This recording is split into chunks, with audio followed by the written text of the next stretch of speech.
Assalamualaikum warahmatullahi wabarakatuh. Salam sejahtera untuk kita semua.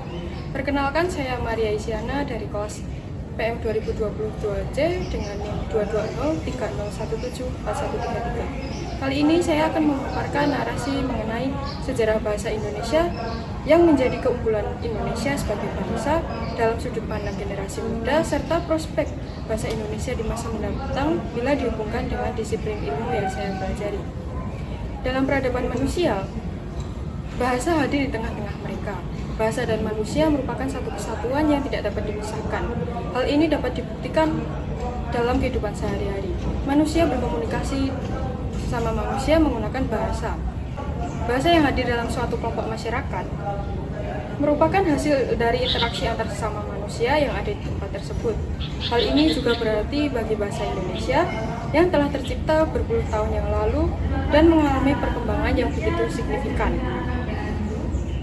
Bahasa Indonesia lahir pada tanggal 28 Oktober 1928 yang bertepatan dengan Hari Sumpah Pemuda. Bahasa Indonesia yang kita kenal saat ini merupakan bahasa Melayu yang menjadi lingua franca atau bahasa perhubungan di Nusantara kala itu. Bahasa Melayu menyerap kosakata dari berbagai bahasa seperti bahasa Sanskerta, bahasa Eropa, bahasa Arab, dan bahasa Persia dalam berbagai variasi.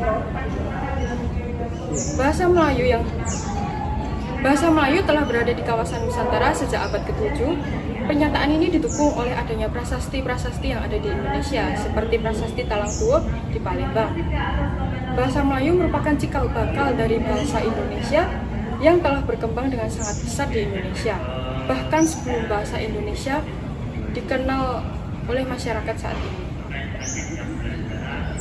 Bahasa Indonesia sejak dahulu telah membentuk bangsa dan mempersatukan keberagaman yang ada di Indonesia yang memiliki tingkat kemajemukan yang sangat tinggi. Selain sebagai bahasa persatuan, bahasa Indonesia juga memiliki keunggulan yang lain, diantaranya bahasa Indonesia sudah dikembangkan sebagai bahasa ilmu dan bahasa teknologi. Bahasa Indonesia juga merupakan bahasa terbesar di kawasan Asia Tenggara ini. Prospek bahasa Indonesia di masa mendatang bila dihubungkan dengan disiplin ilmu yang saya pelajari, terutama ilmu pendidikan matematika. Sebagai mahasiswa pendidikan, kita nantinya akan menjadi seorang pendidik. Dalam dunia pendidikan, penggunaan bahasa Indonesia yang baik dan benar sangat berarti dalam pengajaran di sekolah, karena dengan penggunaan bahasa Indonesia yang baik dan benar, kita dapat menyampaikan materi dan dapat dipahami oleh para murid. Hal tersebut menjadi dasar agar para murid mudah memahami materi kita.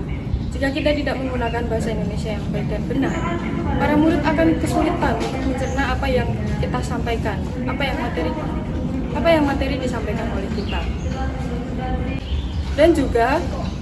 Dan juga para murid akan menyontoh penggunaan bahasa Indonesia yang baik dan benar, apalagi di masa globalisasi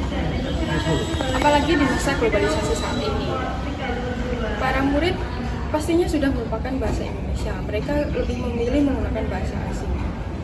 Maka dari itu kita wajib mensosialisasikan bahasa Indonesia yang baik dan benar agar para murid menyontoh kita sebagai seorang pendidik dalam penggunaan bahasa Indonesia yang baik dan benar.